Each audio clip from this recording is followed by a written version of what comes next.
you got like 30. Good evening. Because I bet you got to go. Oh wait, are we live? Live? Like Hmm. people are like on the web gonna be able to see us right now at 6:30 p.m. Eastern Standard Yes. Time right now. Yes. Oh, that's okay. I was gonna be like, let a few people come in with this rush hour episode of the Jobbertears podcast. It's, I guess before we get, you know what I had watched the other day? I watched the 2011 World Rumble, oh, you did? and your boy Del Rio, they really, they really was trying with that one. He wasn't good. It's not. I wouldn't say that he wasn't good. I just don't think he wasn't like a John Cena or a Cody or like a Roman. Like there was going to be no crossover with that. And it's not. It's. I don't think it was. I don't. I don't think it was that. I think he. This is this. This is just me. I don't think he.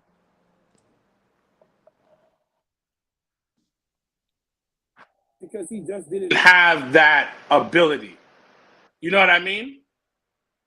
I mean, I guess, but it just was No, interesting he just. how that was a thing. Like when I watched it, and I was just like, he was strategically placed, I think, at like 37 or something, and then I was like, well, how they really wanted they really wanted this nigga to be the nigga, and then it just didn't work out. Because he wasn't good. He wasn't the guy. He wasn't like. I've never. To be honest, I don't tell people this. I think I've said this one time on the podcast. Alvaro Del Rio was the reason why I stopped watching wrestling for a little bit. Damn, really? Because he wasn't good.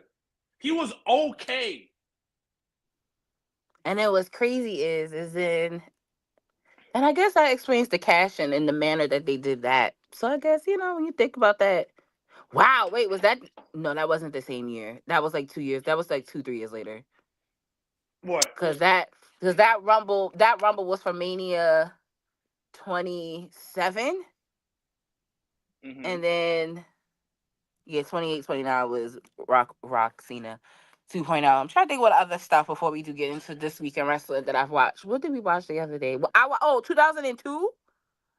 I watched that earlier this week with fucking Undertaker getting eliminated by Maven. And then, hey Eddie James, what's up? What other ones? I watched the 92 with Rick winning I forgot that you won. and the title. Won the Rumble and the title at the same time. He was supposed to be like bigger in WWE than he was. Yo, but the crazy part was out of that Rumble, that's where we got that's where we got Sid and Hogan out of. Yeah. They started their feud off of that.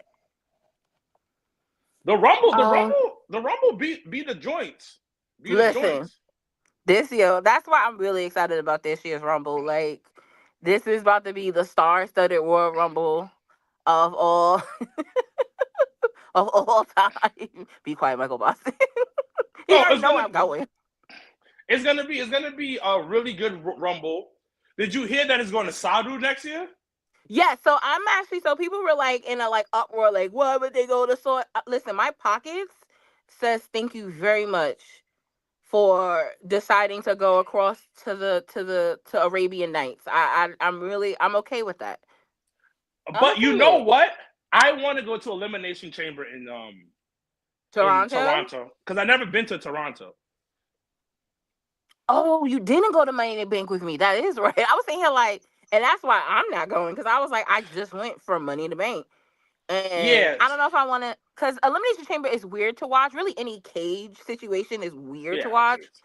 Because I remember when, like even Hell in a Cell when we were in Atlanta, I was just like, if you were so high up, you couldn't see nothing. Like, so, but no, the Elimination Chamber would be really dope.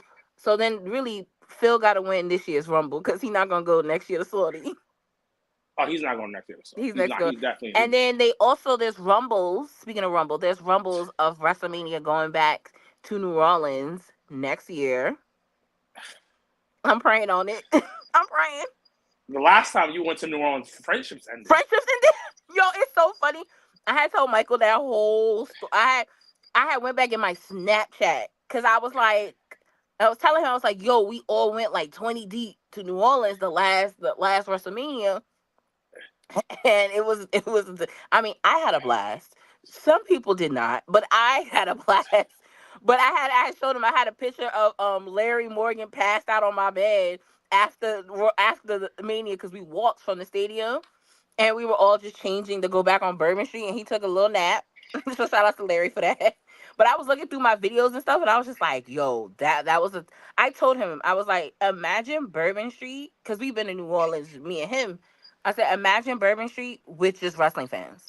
Just straight up matches left and right, chants, seeing wrestlers, like crazy time. So it's gonna be in the they have the Mercedes Dome. That's where the Falcons play, right? Okay, so it will be the Mercedes where the Saints play. Sorry, I don't know why I was thinking of Atlanta. Yeah, where the Saints play. Oh, because no, it used to be called Mercedes-Benz Superdome, but then the rights they sent it to Atlanta. Atlanta bought the rights for the name, so that's why that's the name of it. And I think it's like something Caesars, something Superdome, some shit. But it's where the Saints play. That's where. Nah, it would be really dope that they go back to New Orleans, because I would like to see that.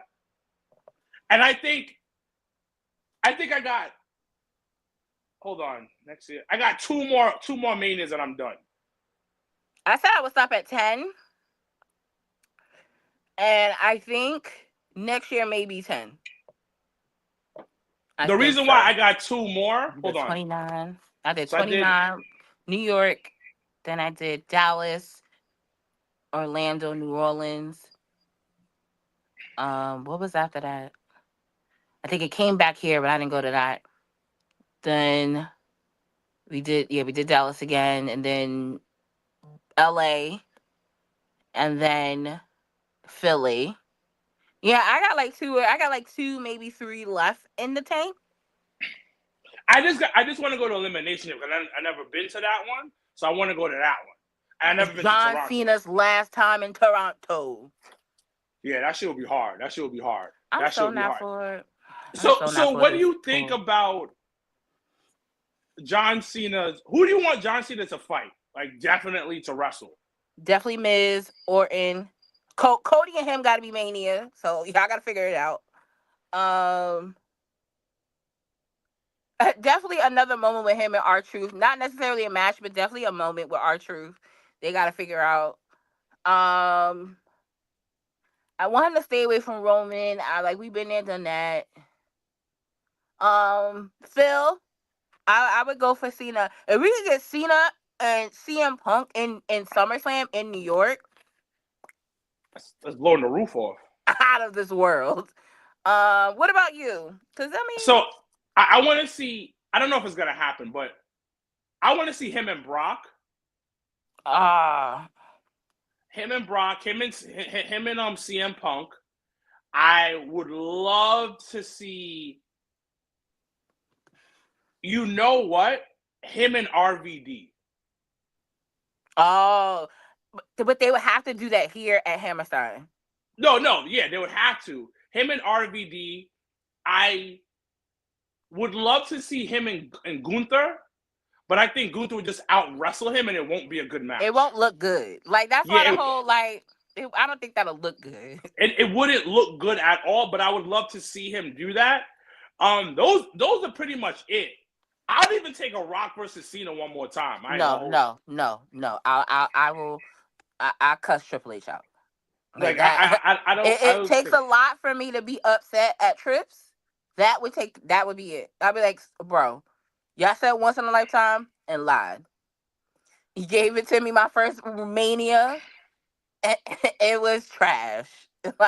No, neither one of them niggas need to even touch each other. They done heel baby face each other up so many times. I'm good on. Yeah, it's pretty much over on that one. But I wouldn't mind seeing it one more time just for the streets. Just for that. Michael Bosco said Carlito. That would be funny. He's so hard.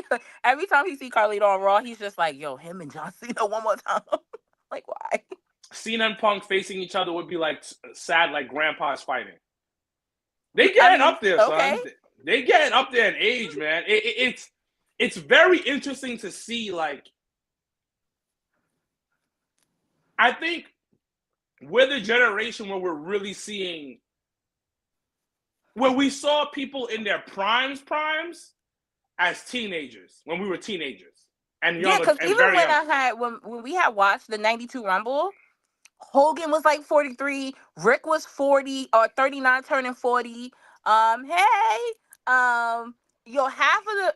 the guys in that Royal Rumble were in their late 30s. Macho was like 38, 37 turning 38. Like, a lot of those guys were in their late 30s, early 40s in the 92 Rumble. So like, I feel like every generation is just gonna have those kind of like blocks of guys that are in, that can still go, but are in like their whole ass like 30s, late 30s and 40s. Like Cody, I think is 40, like either 40 or he's turning 41 this year or something. Like, so like we're in that.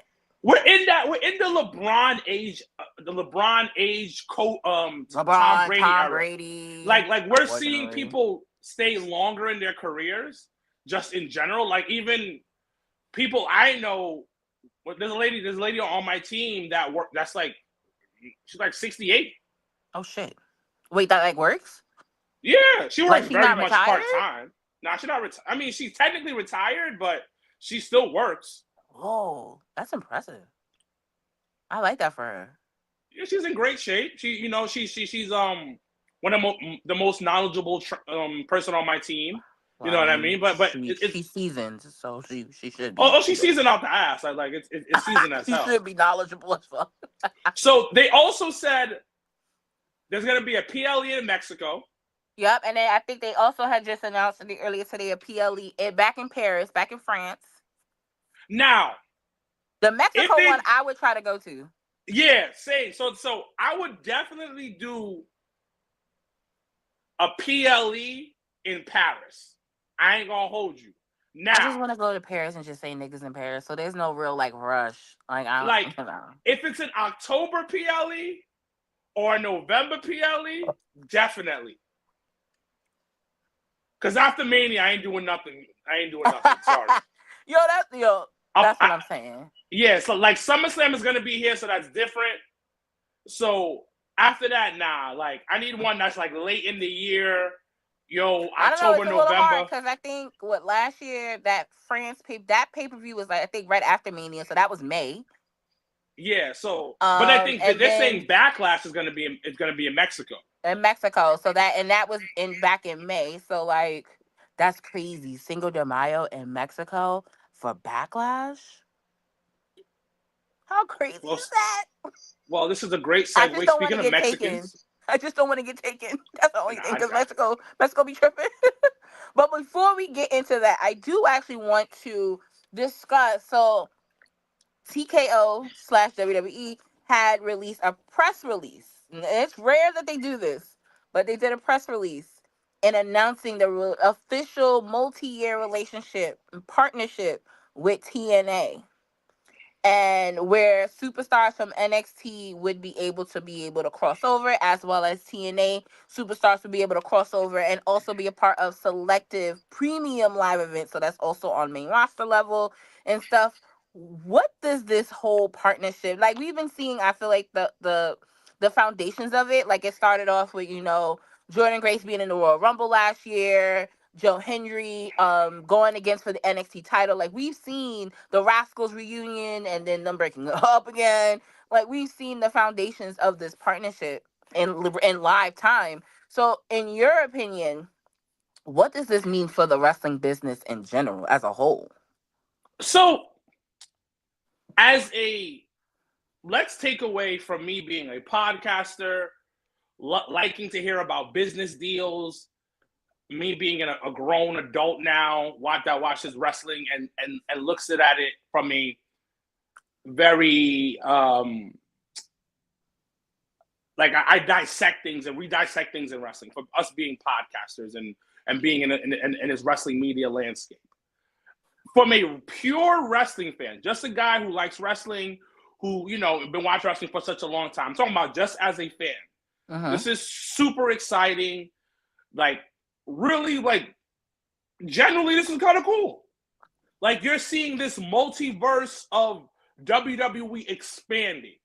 Because before it was Raw, SmackDown, NXT. Now you're adding a whole different company into this whole mix of wrestling universe, right? Great. More options. You don't know who's gonna pop up.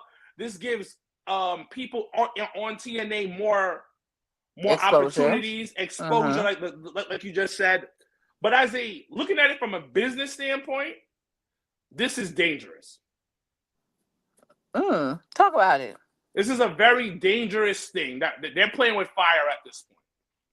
Because first things first, we all know WWE is the monster in the business.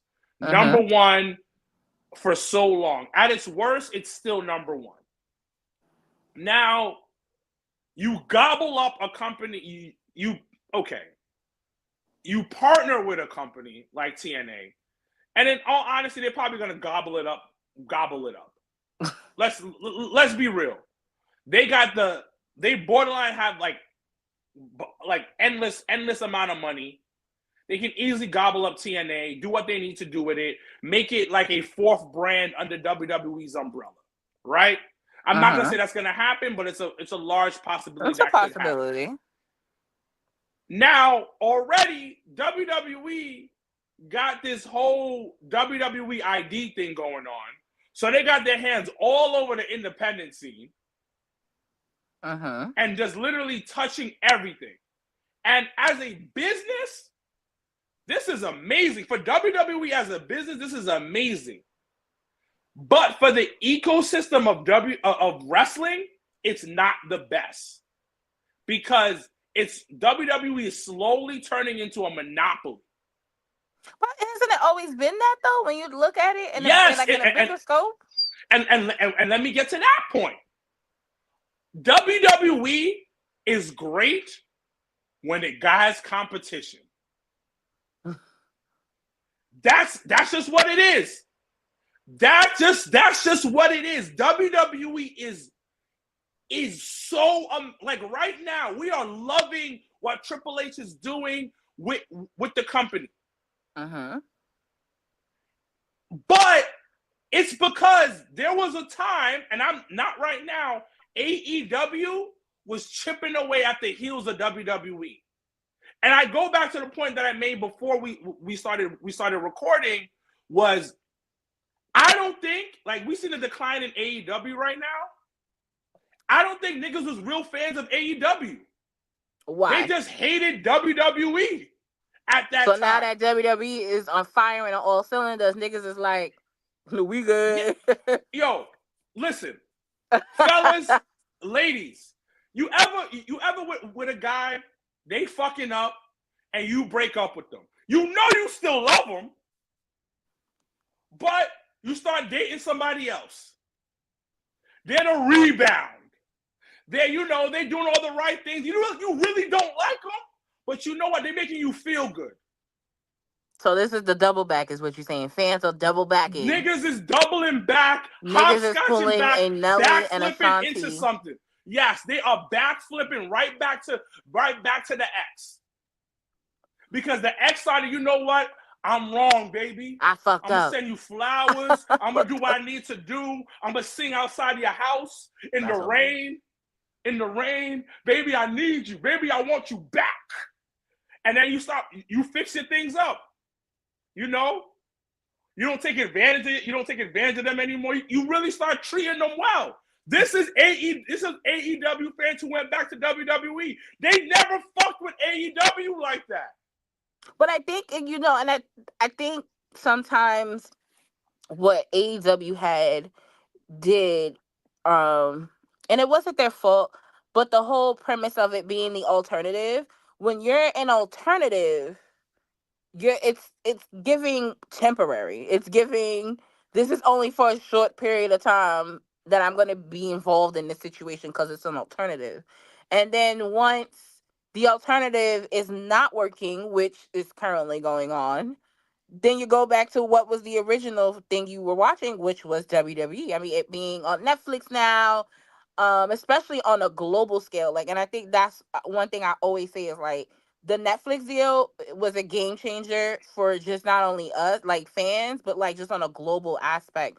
It turned into like now everybody in the UK or across the seas, they watch literally everything on Netflix. Raw, SmackDown, NXT, and things of that nature. Like that's why. So when AEW kind of got that like label of being the alternative, I think that was dangerous in itself because it should never have been alternative. Just gives that like, oh, this is it's not the end all or be all type of thing, and where that's why everybody always say, oh, it's WWE's competition. I've always said it from the beginning of time. They were never competition to WWE. They you couldn't tell. How can you compete with a global company? Like it doesn't work that way. So it's just interesting now that, as you said, fans are just on some like, well, fuck that shit. We just gonna go back to WWE because they doing all the right shit. It's just like, but fans are fickle. So are we surprised? No, but yeah, I'm not surprised at all. And I think you mentioning, maybe you could talk a little bit about it. It hasn't been the same since Cody left. No, no, and but really, why? You can ask any. Listen, if any fan tells you different, they in denial. Cody, I think, provided that structure that's missing in the company, and I feel like he was the guy that wanted to work on building superstars. And when that idea and that person that had that vision removed himself, that vision went right along with that. Because you haven't really seen, outside of like pockets of certain things, there has not been a level of consistency in terms of just AEW turning their talent into superstars. That hasn't been a thing at all. Well, it's because I think that's it. I can't even say nothing. I think Cody understood that you need superstars. You don't need stars. You need superstars to build a company. Like every and I always go back to like regular sports, MLB, hockey, the NBA. Every sport has their superstars. And AEW has stars. I'm not going to take away from anything. They got stars there. But they don't have superstars. But they also don't, and that's what one of my biggest issues with AEW is they always pick and choose storylines and things like that. If you gave every situation an emotional intake, you would have people more invested in what's going on. Like say what you want, the MJF and Jeff Jarrett shit. I'm like this. What Jeff gonna say? What Jeff gonna do? But if you do the Moxley shit, I'm sitting here like, well, what the fuck is this? Like, what? I'm still confused on why old girl with him, and I'm still upset that they gonna make me sit here and think that this belt is in that briefcase when I know that belt is not in that briefcase. That belt is too fucking big. So AEW needs to stop insulting my intelligence on that one. Like, just wrestling in general insults our intelligence. But at least I will say, at least WWE's got a smidge better on insulting our intelligence. Because now the cold opening on that Netflix premiere, nigga was like, this is a spectacle. well, the cold opening on the we gonna pull the curtain all the way up. Yeah, because The Rock came back, and that's my guy. He came back and said, "Oh, I'm a babyface now." What, nigga? Nigga having drinks in the back with Cody after you smashed his head in. This nigga allowed Drew McIntyre to say pussy in front of him. I said, you know what? I can't take neither one of y'all serious. I'm just not gonna do that. Listen. I appreciate that AEW's in the ecosystem. This goes back to kind of put a bow on our conversation. What AEW did was wake up the sleeping giant of WWE. Because for a long time, it was only WWE. And then, yes, we had Impact, but it was like, Impact was considered like, TNA Impact was considered like, not even like second tier, it was like third tier. I was going to say, they was probably like third, fourth, fifth. They was at the bottom. Yeah, they weren't even like something to talk about. But when AEW started chomping away at WWE's fan base, it's like, all right, we got to start stepping up. And then And we all know the biggest thing, the reason why. We have somebody in Triple H who understands the landscape a whole lot better. And that's it's funny because that's what Paul Heyman. So Paul Heyman was just on Logan Paul's podcast.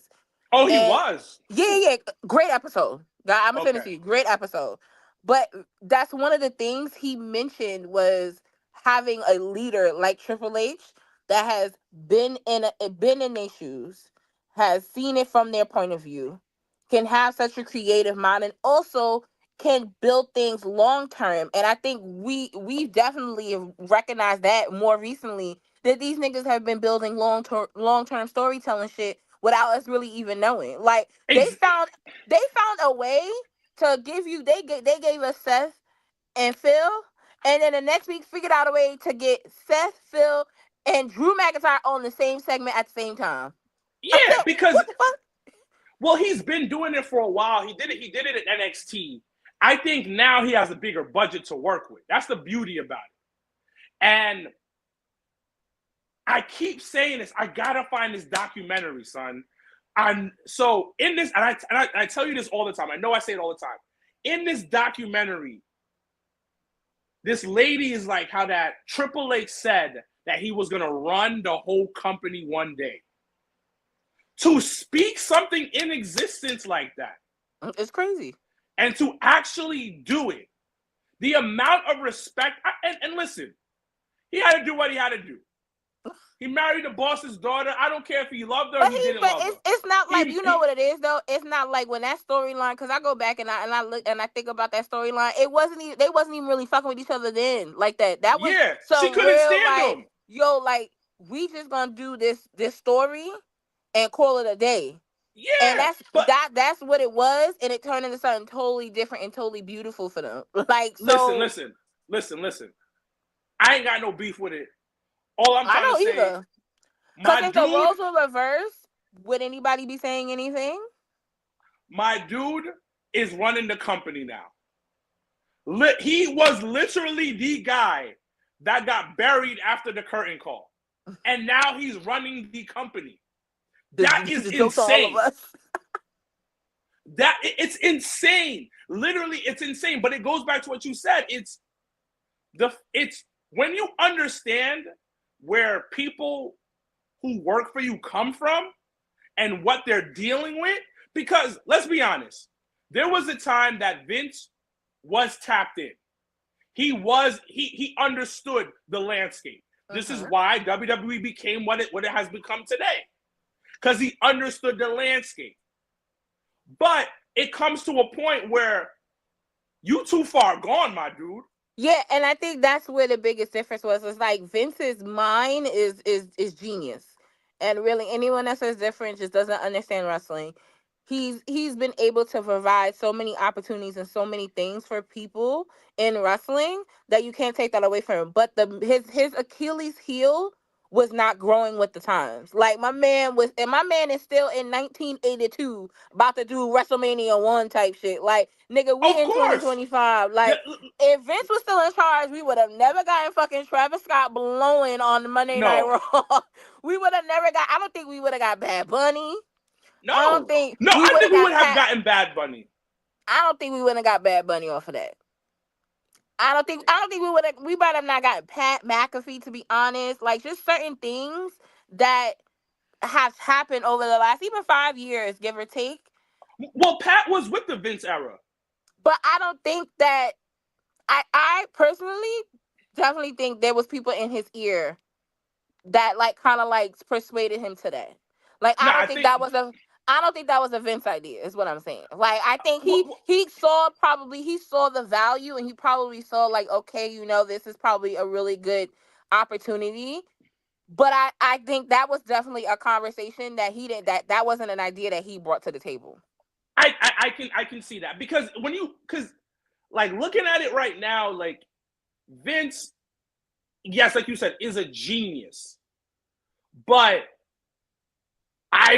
it's like you said, I think his mind is still not in the current climate. No. Because, so for instance, I'll give you an example. I had a meeting I have my one-on-one meeting with one of my team members at my shoot job, right? And I'm talking to him, and he's like, yeah, I'm not going to work this many hours per week because I want to do this. And he has a dream of working in basketball. Like, he went to school at the Syracuse. Huh? Yeah, I know. I know. You're a Red Storm person. So I get it. So St. John's. So he worked at Syracuse, and he was managing the basketball team. He went to school for sports management, but he loves what we do at the shoot job. And he's like, yo, I'm going to cut my hours on certain days. In the back of my head, I was like, nigga, what you mean you're going to cut your hours? You're not going to get this money? You're not going to get this money? But then I had to realize, when I was in your position, I was doing wrestling stuff. And there were certain days I wouldn't work. I would work around it. So I understood where he was coming from. And the current landscape of Gen Zers is like, I got my main job, but my main job is only this amount of hours, and I got my hustle. Not my main job is 60 hours, and I got my hustle. No. It's 30 hours to 40 hours on the main job, and that's it. But it's like Triple H when he's like understanding the current climate, giving people days off. Giving them the holidays off. Them niggas was off a whole week, almost a week and a half. Some people but being able to do that, it lessens people being fatigued. It lessens people being, even us as fans. Like the fact that whole kind of like holiday time, we went to 2 hours on both sets of shows, like all shows. So like they even scaled it back on some, like, we just gonna give everybody a little bit breather. We know shit, just be happening. So, but that whole, I think, and that's why I was saying Triple H has a better understanding of that work-life balance because of how his household is. Like Stephanie was on something like, yo, I want to be a mom. Like, I want to do things that I have not been able to do in years. And now you're able to do that. And if you want to come back, you come back. Well, because Vince works like 80 hours a week. I know. On a bad week. Oh yeah, he in the gym at 4 a.m. Yeah, he's a psychopath. And then Triple H understands other people aren't like that. Right. Not everybody is right type A. There's some people that's type B. There's people that's type C. So you got to work with what you got. But speaking of working with what they got, this week on Monday Night Raw was the debut of Penta. To the point, yo. So at first when people was talking about, his shit is on WWE Shop, I was just like, no, it's not. And then I looked, and it was the first thing on the homepage, flat out center. And I was like, this was done on purpose. This wasn't a mistake. Because, some people was like, ooh, somebody done post some shit they wasn't supposed to. Nah, them niggas strategically posted in enough time to get that guy hit merch on the front of that fucking website. I've never seen nothing like that. Well, it's because what is going on here? So I really think that this is when I go back and I say AEW helps the landscape. They go, you want that nigga over there at AEW that you were supposed to be? Come over here to Death Row. We're going to make you to a superstar. Yo, because we're going to turn it overnight. Not even like, we're not even going to build it overnight. Yeah. That shit is crazy. Like, it's got the correctional facility background. Because it's all white. First of all, that's problematic as fuck that was even the example you used, but it's okay. But it's one of those things where you're like, yo, damn. He comes here, gets a massive pop, but it just shows you what the fan base is. They're strategic in the movement of these people. And that's what I'm saying. They probably have known for weeks that date they was going to be in San Jose of all places, and that was where that was going to happen. Because he probably he got his contract ended the end of November. Yeah. So he could have popped up anytime after that, but they strategically planned that, which is what I mean. Like, they not playing around when it comes to like these debuts or like people having a moment, because they've shown us that every moment matters No matter what show it's on, no matter what brand it's on, it matters. Well, it's because it's like we always talk about. Why do you watch wrestling? It's the feelings that come out of it. It's those moments that like we live for these moments that we talk about years later, or like you talked about your first Mania, or when you cried when you saw Bianca Belair versus Sasha Banks, baby, in the rain for the poncho. These moments is what we care for, and the fact that you're in San Jose, large Mexican population, large, huge. So you want to capitalize on that, and then dogs, they're about to be in Mexico this year. You think I ain't gonna build this motherfucker up?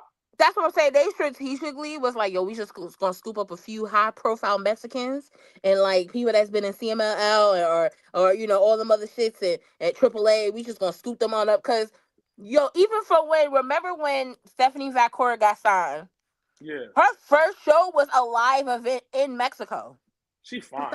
Sorry. They have strategically placed certain superstars and things and moments so that it means something. Like the fact that he was there and had his whole family front row. They gave him a live microphone. I had to really say anything. I was like, did this nigga ever talk in AEW? I said, I don't think so.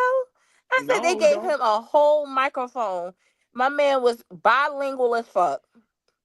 And it's crazy because you can feel, you didn't need to know Spanish to know what he was saying. Like you felt it, you saw it, you embraced it. Like it was such a like that. I'm no bullshit. AEW could have never done that for him. They could have. Just they're not strategic enough in the way that they do it. They couldn't have because it wouldn't. It would because if that was the case, you had both brothers. And if you go, remember when they did that best of 7 with the Young Bucks? And y'all could have really had a moment with that. But, you know, welcome to the big league, as Michael Cole said. The worst kept secret in professional wrestling. Yo, and that's another thing. Commentary took the debut to another level. And I always stress that. Took it to a whole like Pat McAfee was like, yo, I don't know what he said, but I heard him. I was like, yes, we all heard him. But it's just super dope. And it says a lot about how they see Chad Gable. I don't think, like, once again, a strategically thing to do is to put one of the best technical wrestlers on their roster against a luchador.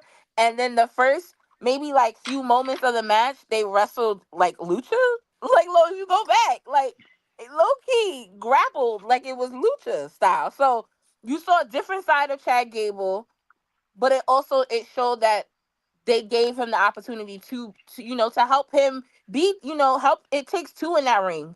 So he definitely helped with that, that Canadian destroyer that looked like it was out of this world. Like, it's just like, it's so many things that happened in that moment that it was just like, yo, this is really dope. Like, my man's about to be in the Royal Rumble. Who would have thunk? Who would have thought that? About to be a 50-man Royal Rumble at this point. I hope not. Like, listen, keep it 30, because that's what I said. When I watched that 40, I was like, I'm glad this was the one and done that they did this, because this is a bit much. Because it was like 32 came out. I was just like, no, this ain't it. Don't do this again. But no, that was really, really dope. Trying to think what else happened. What else happened this week in wrestling before we just wrap it on up?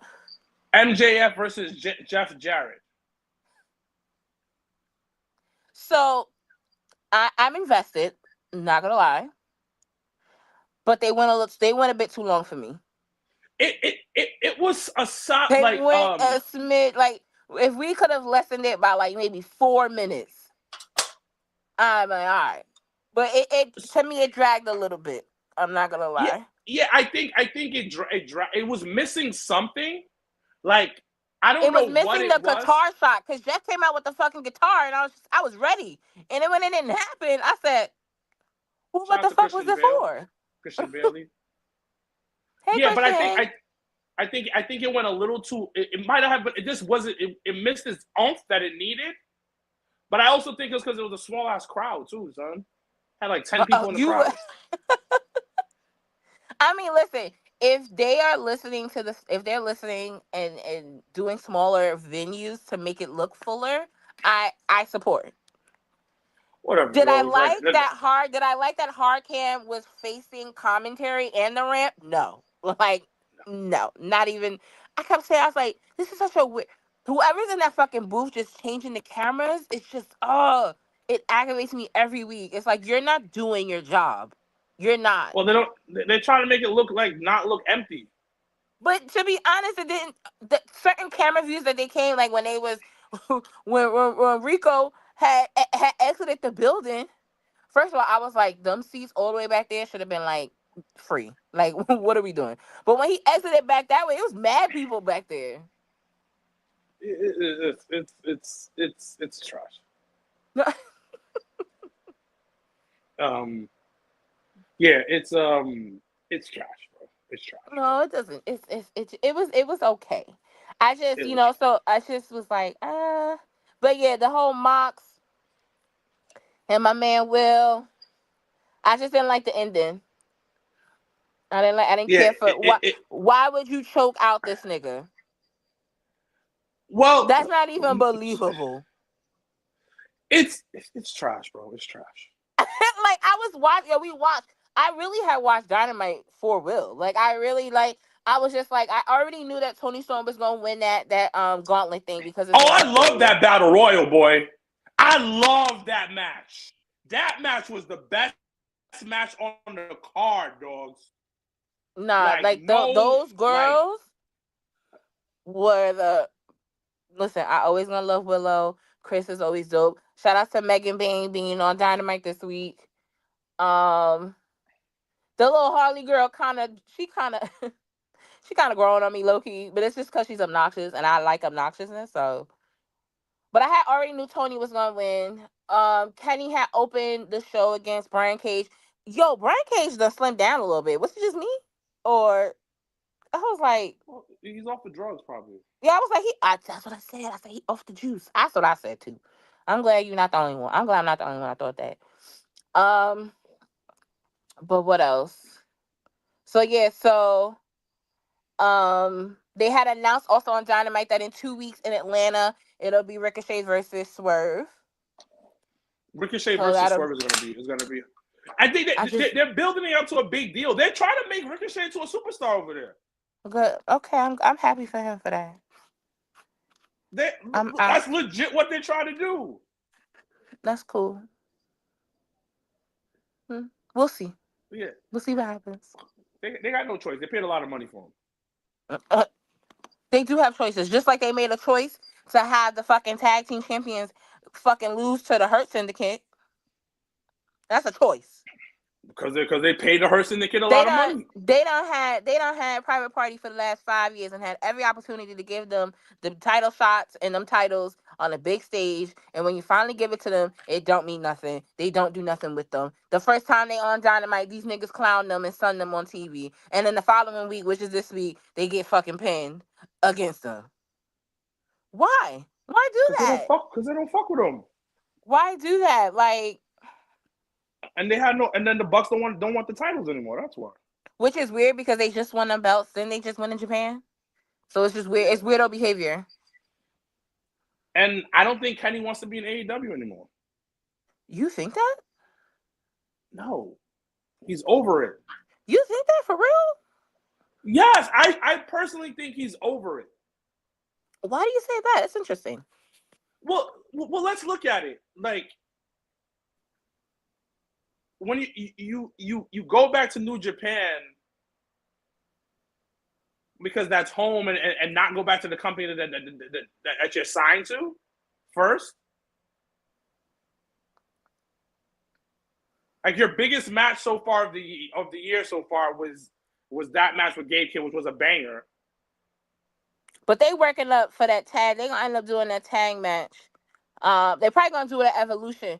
They're going to work down that tag match with Kenny and Ospreay tagging and going against Takesha and Kyle O'Reilly. Not Kyle O'Reilly. What's the other nigga name? Kyle Fletcher. There's so many different Niggas with the same name. So confusing. But yeah, but it's like I don't think he is fully invested in it anymore. And I also think he just in pain, bro. I think he's homeboy's yeah, in like pain. I'm just like I'd rather you. I'd rather you come when it's like when you're feeling better. Like it just still feels like it's too soon. Like it's Yeah, like but but I think the company needs him because he is but their it's like biggest now or star. never. Cause like and that's why I was like him opening the show. I was just like, oh, they really cause Darby, yo, I didn't realize it until the other week because I was like, yo, where the fuck is Darby? Had no idea that the nigga got thrown down a flight of fucking steps to write him off so that he can go train again for fucking Mount Everest.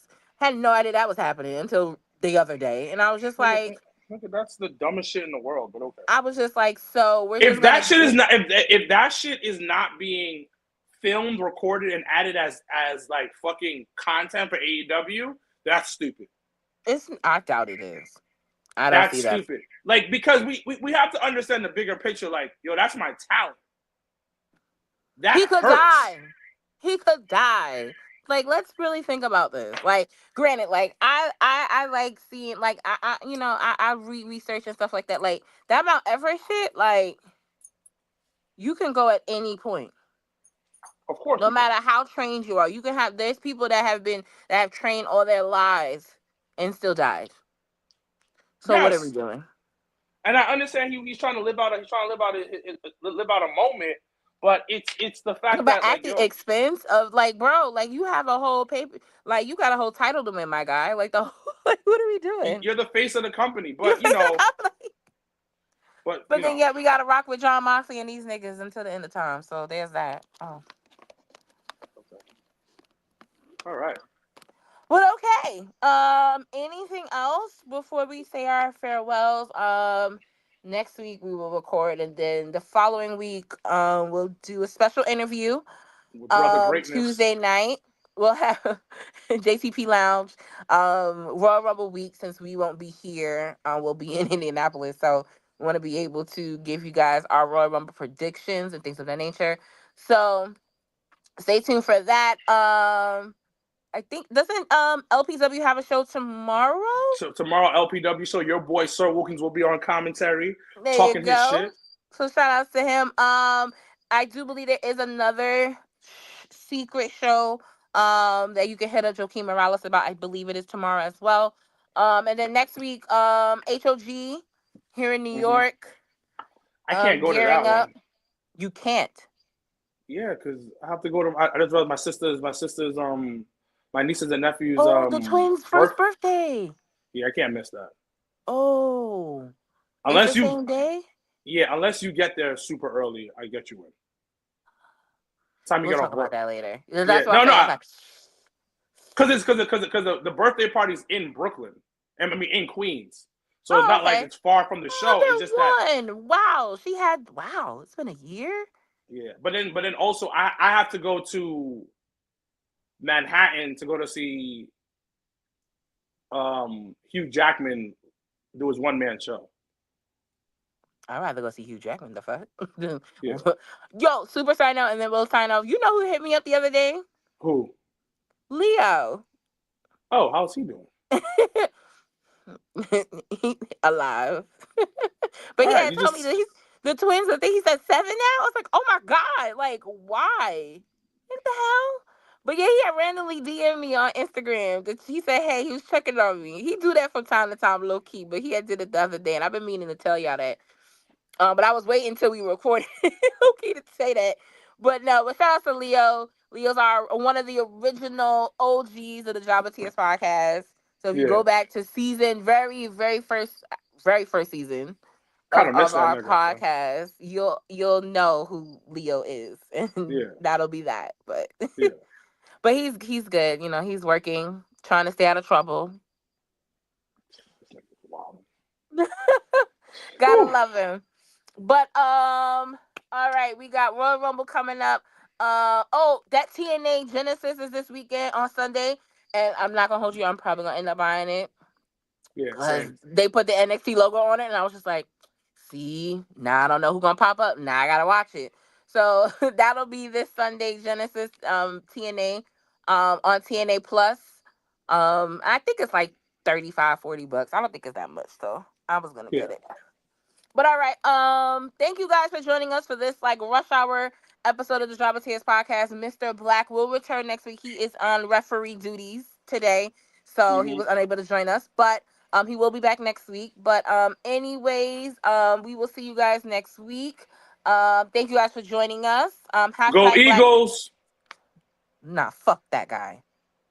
Cost me my fucking fantasy. And it's always the elite quarterback that does that shit to me. Tom Brady did it, and Jalen Hurts did that shit this year to me. I lost out on almost fucking $600 because this nigga wanted to get concussed. And wants to run the ball all the fucking time like he's Lamar Jackson. And I'm tired of these niggas doing that. So, but listen, I'm here for a as much as my homeboy from Kansas City, I'm here for a non-Kansas City Super Bowl. I want something different. Detroit got to finish the story. I said it.